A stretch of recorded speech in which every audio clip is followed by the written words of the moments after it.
Thank you for coming. Very often the student asks me what was my path, my history, let's say, what bring me to do so many different things in a different industry with different, in different countries and even with different methodology and aesthetic as well. So everything starts when I was 6, and I would never believe I would be an artist or a designer because I remember this guy that you maybe know, that he chopped his ear off. And I said, probably I will never be an artist. But I still remember his room, the blue room. And when I was 10, I was going to this priest college, and I wanted to become Pope, Papa. And so I was going every Sunday. I was very methodic, very into that, to the ceremonies. And my relatives and parents were quite scared about that. But finally, I mean, I took another way because at the age of 12, I became a basketball player, and I started then playing in a professional basketball team. And at 15, Aldo Cibic is my uncle, and he was at the time quite famous designer in Italy. He found Memphis with Ettore Sozzas in the 80s, and in 1990, he quit Memphis and he started Standard, which was a new adventure for him. And with him, I started spending my summer vacation here in Milan. And his studio was just next by a model agency. And at that time, I understand it was better to be a designer than to be a pope. And so that was Standard. And Standard opened in 1990. I was quite young. I was 7 or 8. And I remember I met the first person with a bone in the nose that was actually a piercing. But at the time, no one ever seen a piercing before. It was full of weird people, and it really intrigued me. So I studied art in Venice, where I had this kind of Nazi ex-parachute guy from the Air Force teaching architecture. And he allowed me to know very well all the houses of Louis Kahn and Frank Lloyd Wright. So from every single detail, the handles, bricks, window, accessories of the house. And we're spending a lot of time all around the week doing just that.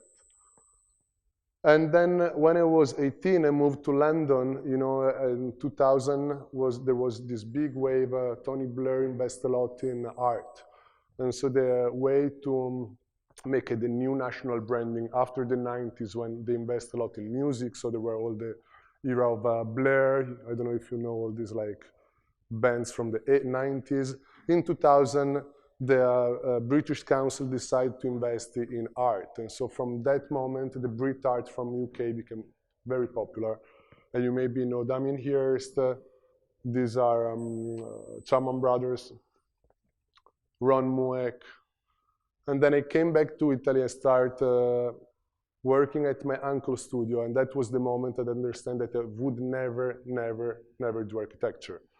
And if I would do something related to that, I would never know, or at least pretend how not to use AutoCAD, because there were people spending their entire life, day and night, in front of a monitor, a black monitor like this. So I started working in the office doing a weird project and doing all the research part for urbanistic kind of research project. And I was lucky. I started traveling around the world doing the Biennale of Architecture in Shanghai, in Istanbul, in Venice, doing these massive models, showing how people can live in different urbanistic plans or in different architecture situation. And then I was a big fan, I'm still a big fan of Jeff Koons, I think you know it. And so I started doing sculptures as well. And from very small in ceramic, you know, ceramic, it's a quite cheap but noble material. It's pretty easy to cast it. The mold is quite cheap. It's from 50 to 100 euro. You can sculpt it really easily. And you can do big editions. So I started doing them. And they go from 30 centimeter all the way to 70 centimeter or 1 meter 60. So the scale is quite variable. And I started to produce them just for my fun. I was putting all my money on doing that. And one day a gallerist passed by the ceramic company where I was producing that, and he started editing me and distribute it worldwide in different galleries. And so, you know, this collection grow and grow. And there are all kinds of animals living in a paradise of mine where they are having a lot of fun and a lot of love, and sometimes, you know, they change their shapes. So there are kind of metamorphoses of animals. So then I've been to Fabrica. Check the website if you don't know it. It's a very particular place. You can go if you're under 25. That it's in Treviso, close to Venice, and it's a research center for communication where there are different departments from creative writing, video making, writing, design, of course, graphic design, and there is people from all over the world meeting there to do weird projects. And it was founded by Oliviero Toscani, which is a famous Italian photographer. And there I started doing objects, always in ceramic or in plastic. This is Hi-Fido, is a loudspeaker. And then this is another weird project. At the time, I don't know if some of you, maybe the more nerd ones, know what macromedia was. Was the ancestor, the father of Adobe Flash was Macromedia Flash, and Dreamweaver were from Macromedia. And there was this server that could, in 2004, you know what a chat roulette is? Okay, this was like the grandfather of chat roulette. So basically you could connect with a person randomly in the world with a video, but just for 5 minutes. After 5 minutes, the line dropped, and you couldn't meet this guy anymore. It was quite funny because you could find people from all over the world, and we had serious problem of pedophilia and the naked people, so we had to shut it, but it was very funny. And then I started doing advertising, so whatever I do, it's always, I try to turn objects into personas, into characters, into kind of something that creates an empathy with the viewer. So this is a Japanese couple. She's going to her wedding. These are mustachio Mexican people. And this was an advertising for a yarn company. So then I started doing bigger sculptures. This was a big bear. Here is the head. And at the time when I was doing the big bear, this girl came in the studio while I was doing it, and then we fell in love. She was living in Belgium, and she was doing Modenatier. I don't know if you know it. It's a very famous academy of fashion in Antwerp. In Antwerp, like in all the Netherlands, fashion is related to costumes and not to the industry. So it's considered a kind of art, and in Italy it's not as art, but it's more related to industry. And at the time, I was wearing very badly. I really understand that actually fashion was art, and I really have fun. And you know, in Antwerp, it's very famous because there were the 7 of Antwerp, that you might know some of them. There was Martin Margiela, that in the 80s and 90s came up and they became famous worldwide. Andre Munemeister, Martin Margiela, Dries van Noten, Walter van Berendonck, Veronique Branquinho, and another 12. You will check out in Wikipedia. And because of that, and so I will start spending there 2 weeks a month. And I start visiting even Walter van Berendonck atelier. And at the time, I was working as well as art director at Gas Jeans. And I find out that in the area of Vicenza, there were a lot of companies doing denim. So a lot of sportswear. In the last 20 years, sportswear grew up big companies, and a lot of companies were growing because they were investing in new cuts, in denim that was a simple material, pretty cheap.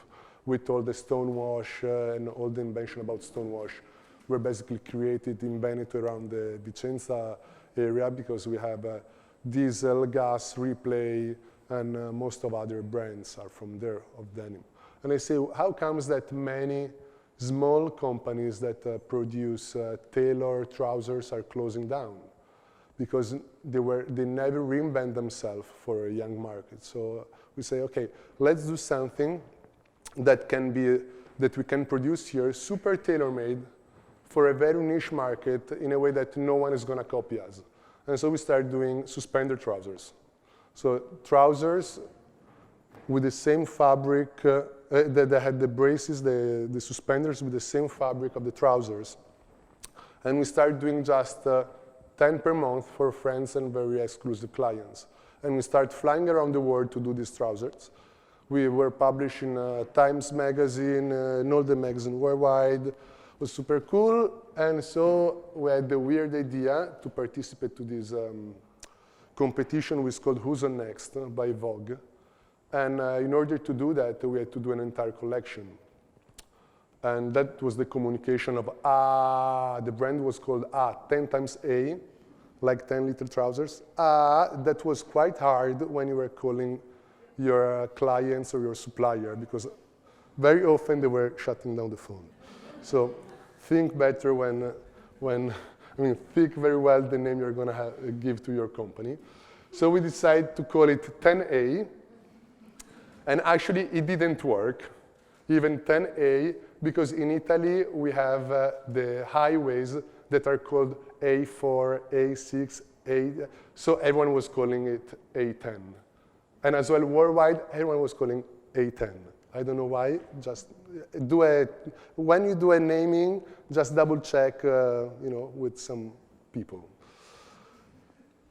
So that was the collection, was very weird, and for a more Asian market, it worked pretty well. We're super well distributed from Luisa Via Roma, LNCC, Harvey Nichols, Harrods, and after 3 years, and all the collection, this is another collection, was the winter collection, that was the booklet. We had a very funny show with all these people playing music from a marching band from Italy.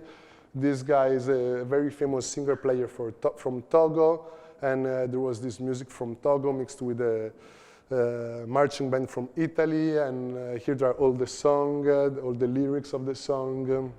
So it was more an arty project.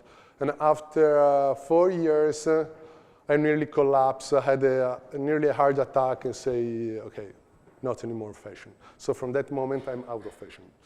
And we made a lot of money, but I really could feel that was not my life. If you are into fashion, if you want to do fashion, you have first to love it, and then you have to be conscious that you have to work day and night forever just to create new collection, find new customer, do new interview for new magazine, and every 6 months start everything again. So I was coming from the product design, and once I was doing one product, it will last forever. Just change the color maybe once a year, and that was it.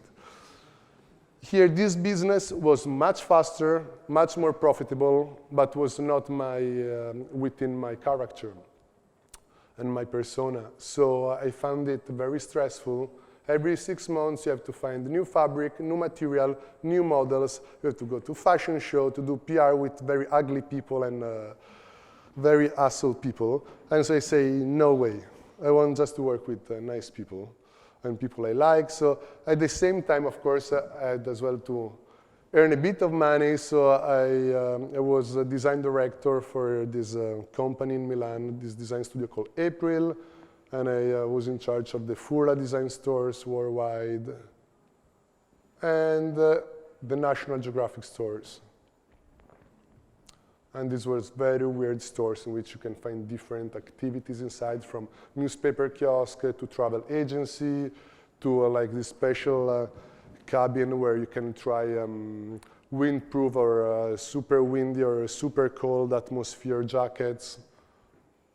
And there was an area as well for exhibition that you could change, and there was inflatable seating. It was a very cool space. And then that's the object that I'm more recognized for. It's called Domsai. It's a terrarium. It's a desk friend. You can place it in your desk, and it will suggest what to do during your day. If you're sad, you just look at him, and he will make you happy, hopefully. And so I start with them. I start to auto-produce them because none of the company I tried to interact with wanted to produce it. So I decided to sell it by myself, sell it online, and after the first year I sold 1,200.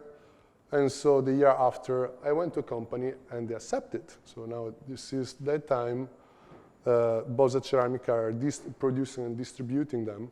And they go from very small to very big, this big. So. And in the website you see many of them. Now there are the dogs, animals. And then I work a lot with artisan. Artisan to me it's I work a lot with artisan for a few reasons. First, because it's a very fast way to prototype. They have a lot of skills. They don't cost much. You don't have minimum production orders. And out of the, and you find even, and you rediscover production techniques that there aren't anymore, or you can adapt within industrial kind of a solution. So most of the time, I try to contaminate industrial production processes with artisanal techniques and material in order to create something new. So this guy, at the time until the 1980s, he was producing beds for kids and outdoor furnitures. But now everything is done in plastic, so the old woman here, and he is doing my stuff, but she's basically survived doing cages for hams, very expensive hams. And after them, the daughter and son of them, of course, they're not doing their jobs anymore because they don't have any product to produce. So very often I work with this kind of artisan to reinvent their production field or their distribution or the product that they can create. This is another project I did for a salon of a few years ago. At the time, I was having a lot of guests at home, and I'm quite picky in when I prepare my tableware. And I hate bottles of plastic on the plate, on the table, and I want something very clean, neat. So I designed this set, which is composed by a glass, a jar, and a dish with just a simple napkin that you can use it as a tabletop and as a napkin. And with that, basically, I could invite as many people as possible at my house and be cool somehow. This is another, every year I do a quite strange research project. This is called nipple ceremony. And I don't know if you've ever been to a Japanese tea ceremony. Did anyone? Japanese tea ceremony? Well, okay, it's very beautiful. There is a big kind of ceremony around that. You have to dress in a proper way, and it lasts around 2-3 hours. It's kind of an infinite ceremony that after a while, the incredible poetic disappear in a big sleep. And I mean, I'm not really sensitive, so sorry. To joke about that, I decided to do my version of the Japanese tea ceremony, and I did the nipple ceremony with a friend. So you have a lot of tools to do that. You have the nipple bells, the tricorn helmet, the bone helmet, the milky bra, to get the milk out of your bra, the incense trumpet that are these kind of fallopian tubes, the powder jar. And so out of that, we did a movie to explain you how to do it. So if you go online, you can check how you can use them. That's another project. It's called Bibelosexual. was commissioned by a gallery that does objects for pleasure tools for women, let's say. And so it's an entire collection of objects for the home and jewels that turn into pleasure tools for women. So this is a fishbowl, and on the bottom is hidden this very nice plug that you can stick anywhere you want. That's a very traditional 19th century dildo in natural wax, which is hidden in this fantastic chandelier. This is a bracelet that if you open it, it helps you to make your finger longer. This is a fantastic necklace in rubber and glass that turn into anal plug. And these are geisha balls in platinum that are a very nice papillon. And that's my best one. It's a bedside lamp that if you hold it, the lamp will go into a red filter, so the light will turn from white to pinky. So you'll have a very nice atmosphere in your room. Last year, instead, because as you see, I'm a quite hyperactive person, I've always enjoyed looking at people that can do very methodically just one thing for a long time. And still life painter usually do it for a decade or for the entire life. And so in order to understand it, I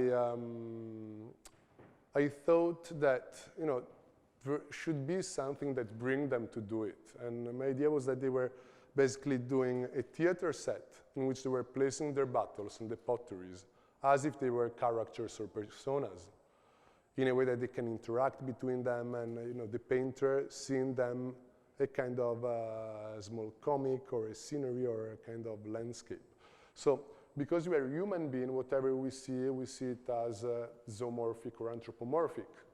So my idea was just to add something to a vase in order to give a personality.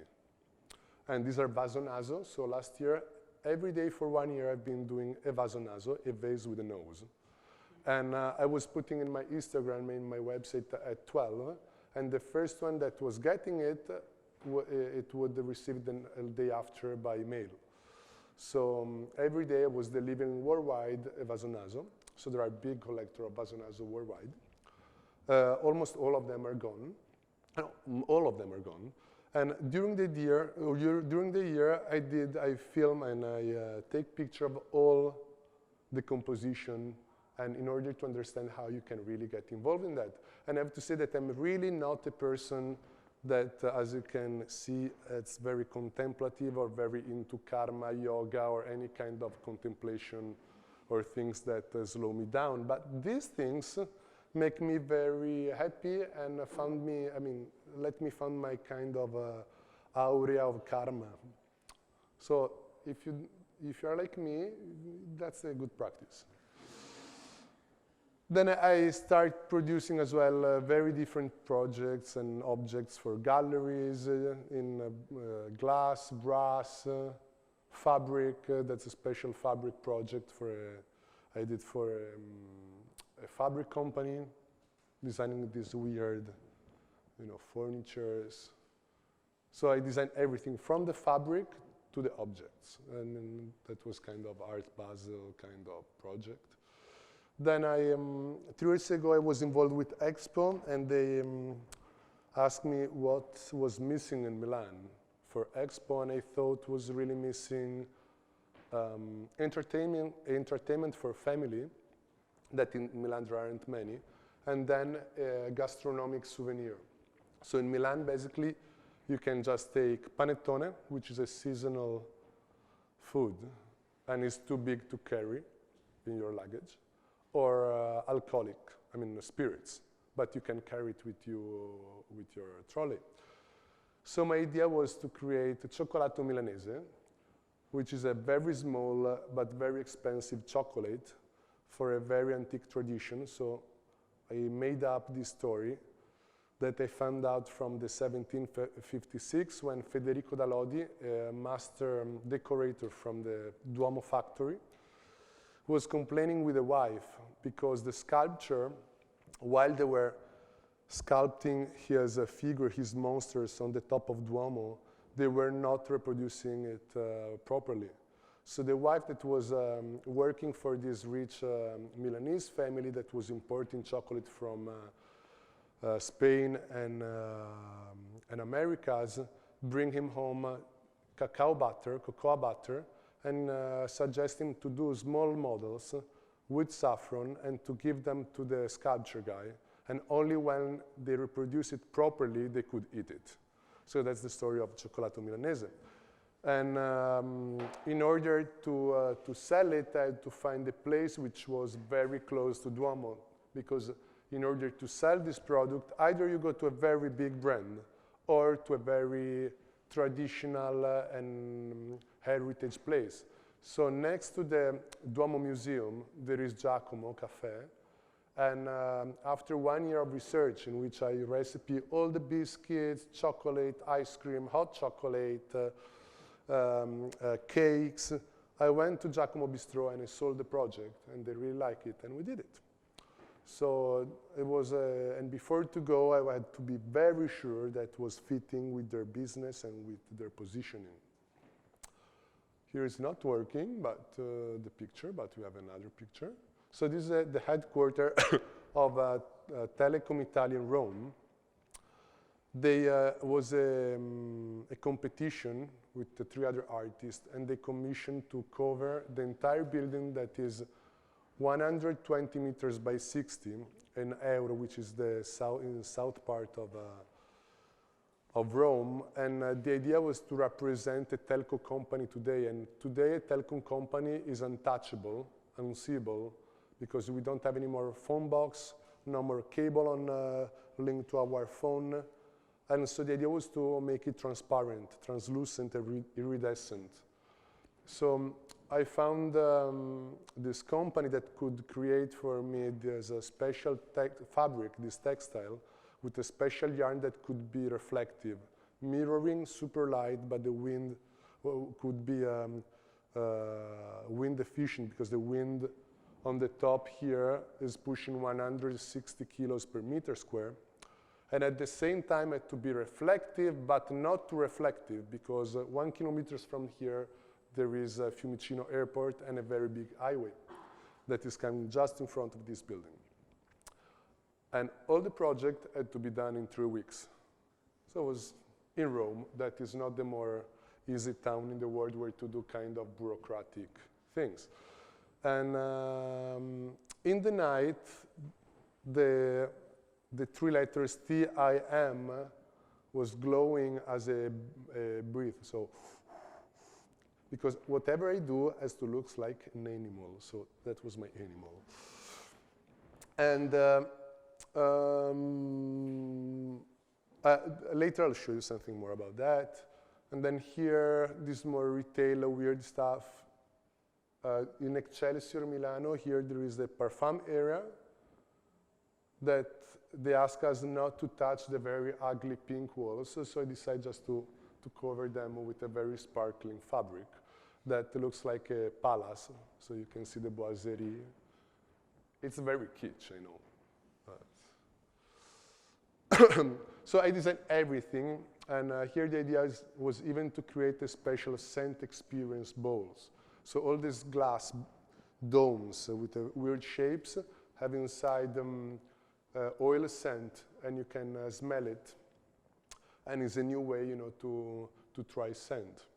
And in the night, or when you have events, you can just close all the curtains and become a neutral space.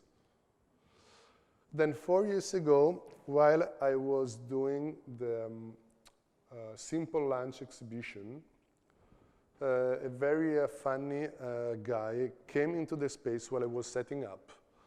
And he wanted to buy some of the dishes, and he asked me to show him my portfolio. And he just realized that he just bought a piece of mine from a gallery next door. We became big friends. And a few months after, he came in Italy with all the family, because we had to meet all the families. We became very big friends as well, all the family, big friends. We did any kind of astronomic kind of study. And finally, we decided that we could do a company together. He had initially to do the first concept store of Italian furnitures in Kolkata, India.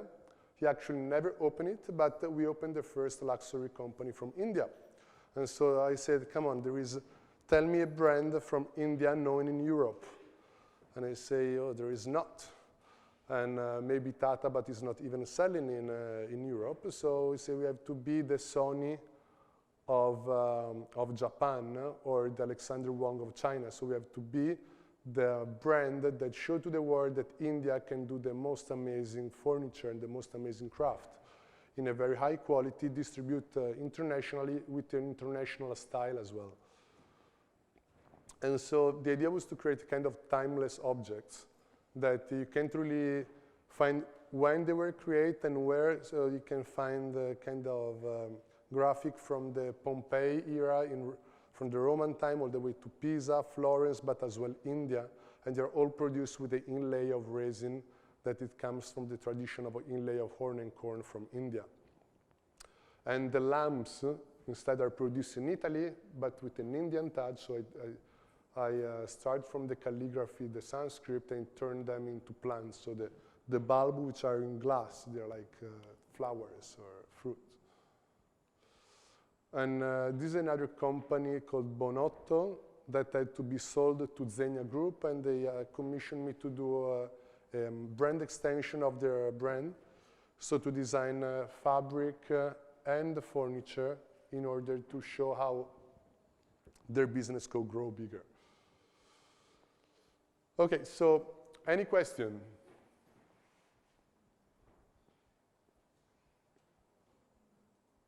No question. Cool. My God.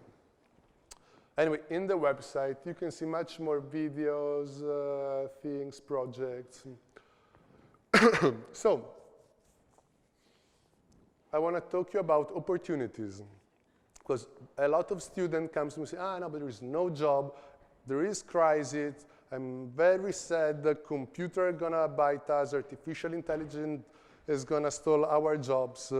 And sucks, the government, shit, we are not going to be paid. Okay, so let's start from the beginning. We have a lot of opportunities, but we're just to, as in your design process, you do a lot of research and you do a little brainstorming. Do it as well for your life and for your work sometimes. So I just give you some ideas.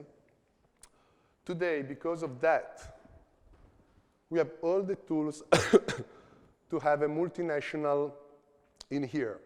Because we have all the tools that in any time in the history of human being, we could do such a things.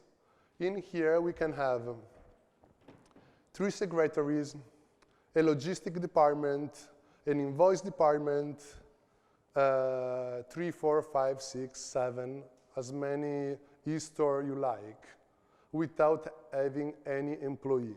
You can do as well advertising, manage the advertising. You have an entire marketing team just for you in here. And with a click, you just know what's going on. So it never happened before, and it's very cheap. So if I lose this, I'm a bit lost. But with it, I manage all my e-stores. I manage the invoice. I manage all the logistic, all my budgets. I know how much does every client of mine give me and who should I listen more, and when I'm out of budget with some products, and remember me if I'm not getting enough money today or tomorrow. And as well, I can do advertising. I can have contacts worldwide. Through my website, I can know CEO from any kind of company worldwide, and they can contact me for a special project. So this thing is very helpful and is fantastic and amazing thing in here. If you think MailChimp, you can do it yourself, all your marketing campaigns. Or if you have to scale it up, you have a lot of companies that can scale it up very fast for you and in the most professional way. you can just join with Amazon for all the logistic part or for the server part, and you can become really multinational very soon. So when you think to a business, don't think small, think big, because with that, it's very easy to scale it up. If you think small, you stay small. Then it's very interesting to me that artificial intelligence very soon is going to predict what we think should be, we should think, and what we think should be right for us. So we can, and it even think where we have to go and when is the right time to go, so we can dedicate as much more time as possible to other things. So to things that, not to check how to go to a place or to schedule something or to buy aeroplane. No, we can do something else. We are so lucky that we can put our brain energy into something more interesting and more productive as human beings. So I invite you to think about that. How to invest all this time and this energy in something else. In love, in people relation, in new business, and how there are so many problems going on in the world right now, and any of the problem can be a very big opportunity to change people's life and to make a lot of money. Because any problem is an opportunity, and opportunity is an opportunity to make money. And if you find a big problem and you find solution for big problems, you might do a lot of money. So another thing that interests me is algorithm against made in Italy or against, let's say, objects that have a good quality but a high price. So today all the algorithms of internet are based in a way that the ranking is just based on price. So in any kind of website or portal you go, or the cheapest and the more sold is going to be always on the top. So how can we define and how can we find a new way of categorize things in a way that a good product with a good quality is on the top, or at least you have a filter to filter them in a different way. Because today all the GDO, all the big distribution is done through auction at the lower price. So there are people behind the computer that do a kind of auction in which they sell the cheapest Apple, me, and he just receive it on a computer without checking the Apple, and just the lower price wins. As you buy your cheapest book from Amazon or from somewhere else or electronic device. So the world now changed a lot and is going to change faster and faster in one direction if you don't find another algorithm or other ways to categorize things, because technology as it is today is just the method we know today, but you can create a new way of organizing things. Then another interesting thing is production cost in the world. Very soon the production of goods is going to be the same more or less all over the world. That's why Chinese government did this big plan to have a big train that is going to go from the central of China to Europe, because now the big problem for the Chinese producer and the big fortune for Europe and Western country is still that the good takes 3 months to get from China to Europe. Because Chinese knows that soon their lifestyle is going to be higher and the price of production in China is going to be higher, they are doing this rail to have the goods in 3 days instead of 3 months. By the time I understand something, that to sell an object by yourself, to me, was always a way of advertise myself. First of all, every person has its own business model, its own personality, and its way of working. So I really like to produce this stuff and to have fun with them. And to me, it's the best marketing way to market myself. because many people like it, and you go in an office, you see it, and say, I designed that. Cool, you get the job. So, to me, it's first a marketing tool. And what I saw in the time is that when I had 10A, the fashion brand, we had 6,000 viewers per month on 10A and 200 visitors on domsai.com. The weird thing was that in 6 years, in domsai.com, with 200 visitors per month, we sell around 30, 40 domsai. But in the suspended trouser company, we never sold a single pair of trousers, not even one. And just a pair of glasses to a friend of us. So, it makes you think about that.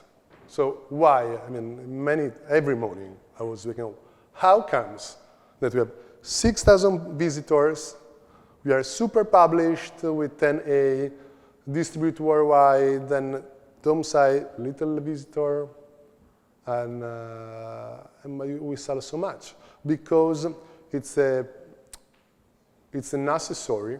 You don't have to try it. Trousers are it's a very difficult product.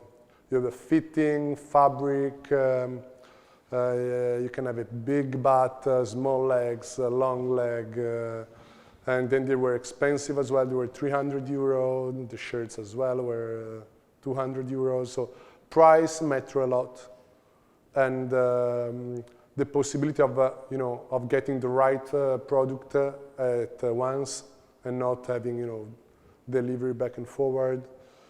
But for example, with 10A, we're selling a lot through big online stores. So Luisa Via Roma and LMCC, they were selling a lot, but we didn't sell any single piece. So, depends even from who you are and what you sell. And so we didn't have the credibility to sell trousers through our website probably, because you buy fashion just through a big portal.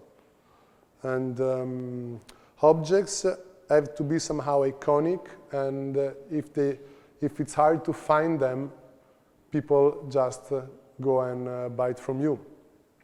Because it was a product with a function that there wasn't anywhere else. I mean, it's a hybrid function, and they're very iconic. So many companies embody even their values within that sculpture. That's why many companies ask me to do special edition for an electric company because they feel it has a green head, or that's probably why it's working so well.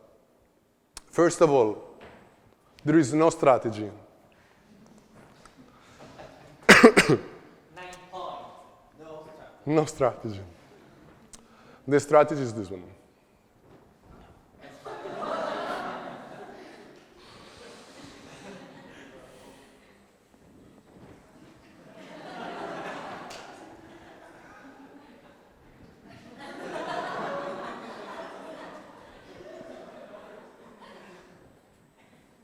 It's enough?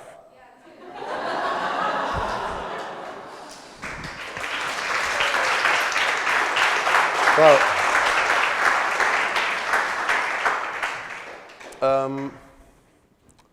I had 6 people working for me till 5 years ago. And I have to say I was doing a very nice project, but as well very ugly project. And to pay all the people was a very big pain in the ass every night before to go to bed. So after that, I decided to work alone and just to work with people that I like and projects that I like. And if I get, in this way, I could get bigger project and very different project. And when I want to do a movie, I do it with the best director. When I want to do a special installation for telecom, I can call the best 10 engineers of Italy to work on that, just for 1 week. So I completely convert my way of working and my studio because of that, and decided it was more interesting to travel and spend more time at artisan place or in companies or in trade shows. So I spend a lot of time at trade show of any kind, from machinery for food to heating systems, to chocolate trade show, to yarn trade show. And then, you know, every time I get contaminated somehow. And I know that whatever I get from one place, one day, it will be helpful for a project that I would never expect to get today. So, for example, the telecom company, the telecom building, the yarn, I found it 2 years before in a trade show where they were selling nets for lemon yards, in cultivation of lemons in Spain to reflect the sun. And somehow I remember I saw that magic material, and I called that company, and they produced it for me, custom, with all the specification. And so, you know, it's very random. I believe that, you know, you have just to make your archive of knowledge and of people, of materials, of companies, and somehow then if you can match them together, you create something unique. But remember,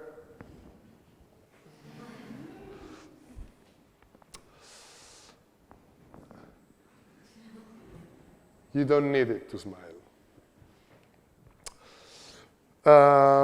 And then, thanks to Smile, you can create a big empathic connection with people, with clients, and with people that work with you. And that's the more important thing when you work with people in a project that is even very ambitious and maybe no one think can be doable.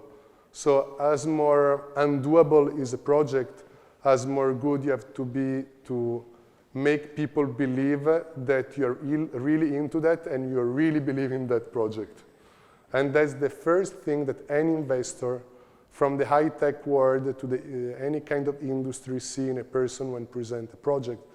The project can be the most stupid project ever, but if you are really into that and you can really answer to any kind of question related to that project, it will finance you. And just go with a higher budget as possible in a way that you can do it as bigger as possible. Then you can always do it smaller. Go big. Be very generous. That's another thing I try to be. So I was telling you before about ideas have no value, so I really like to share ideas with anyone. So when I have an idea, I just ask the people what they think about that, if they have any idea how to change it. And if you work in the high-tech company, I have my brother-in-law, my father-in-law, brother-in-law, I don't know, a friend of mine.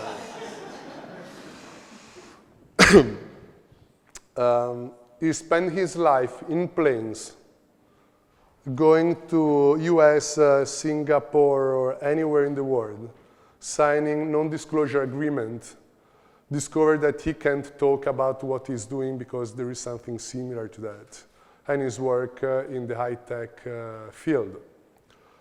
But that's not my job. I don't like to fly, just arrive in a place without talking about anything and just go back home, because we probably are going to talk about something very close to what we're talking about, or what I do in another project. So the problem with the thing about design is that the problem is not that a company copy you, but is that a company is not producing that product. That's even worse. So that's the first big problem about design companies. What I find is that what happens very often is that you go to a company, you show a design, and they say, okay, wait 1 second. They go next door, and they bring you another 10 projects really similar to yours. And you say, you know, we have to be clear, we already have that. So I just let you know that this guy already did it.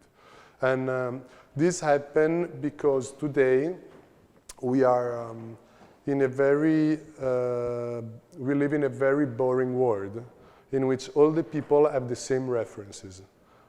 All of us see the same magazine, the same Pinterest, the same keywords, and we don't do any more research. I mean, we have a artificial intelligence research. They do it for us. So you think you're researching a new textile or new pattern, but you are not doing it. You're just saving the picture from Pinterest. So what I suggest is not to research online, but to research somewhere else. And that's a way you maybe can escape or avoid these possibilities of doing things that are very similar to other people. Because we are 7 billion people and 7 trillion people, and all of us have the same input worldwide. Same magazine, same Instagram, same Pinterest.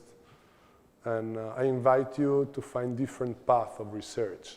So go to museum, libraries, old books, weird stuff, science book, animals, cut fruit, do holes in the field, but speak and learn a new language, but don't go on Pinterest or design blogs.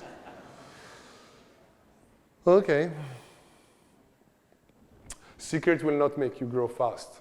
I mean, if you don't share with people your thing in a way to improve them, you are going to have a very poor idea, or at least a very poor implementation of the idea.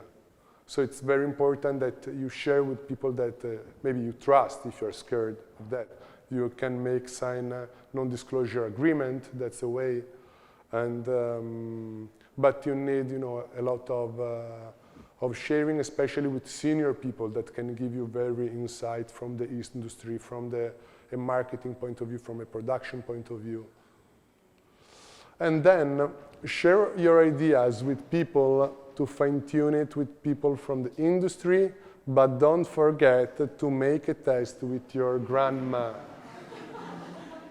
Because usually everything is working, but then when your mom or your grandma try a product, in less than 1 second, she'll tell you why it's not working or it's not gonna work.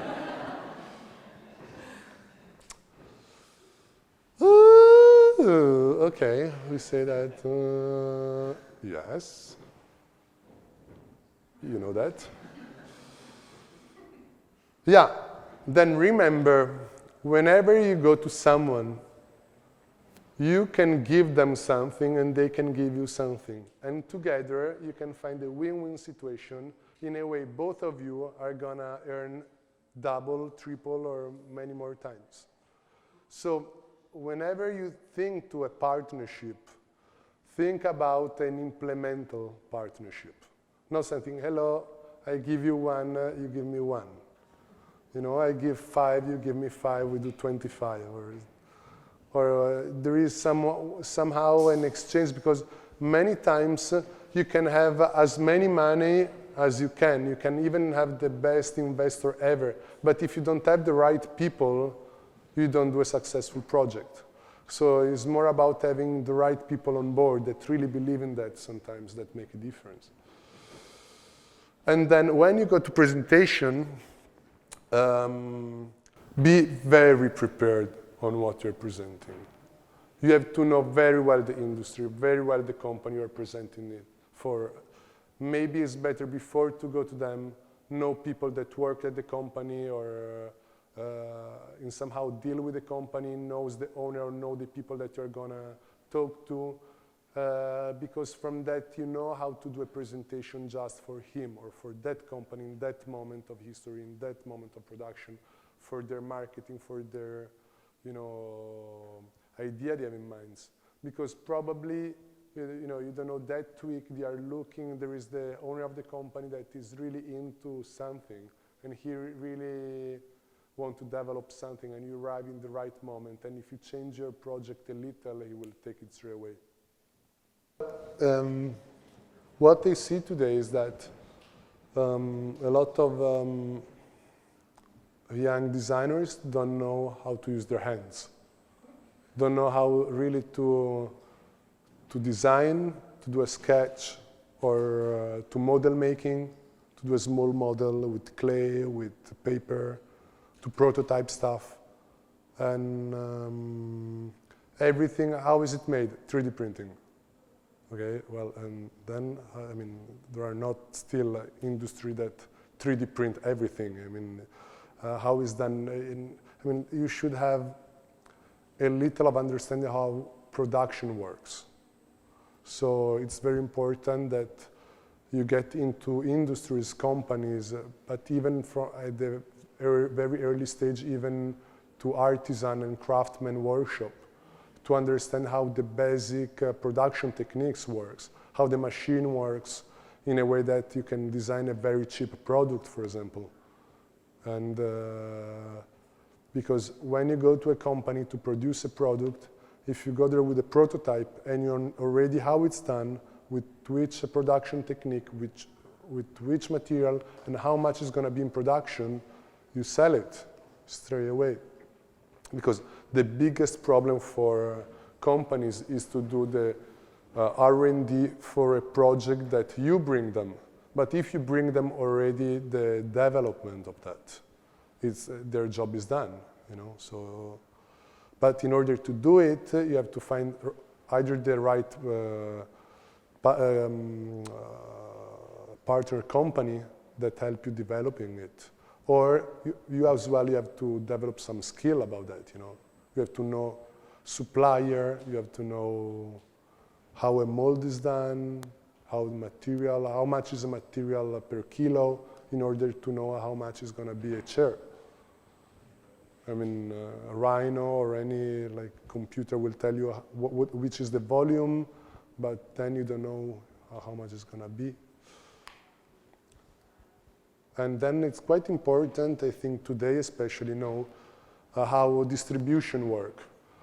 As you know, every industry has a different, let's say, distribution path or distribution way to multiply the cost of production to arrive to the final customer. So from the production cost to the retail cost, it changes a lot. So in fashion, sometimes you multiply by 12 or by 10. So it means that if something in production cost €1, is going to go at €12 to the final customer.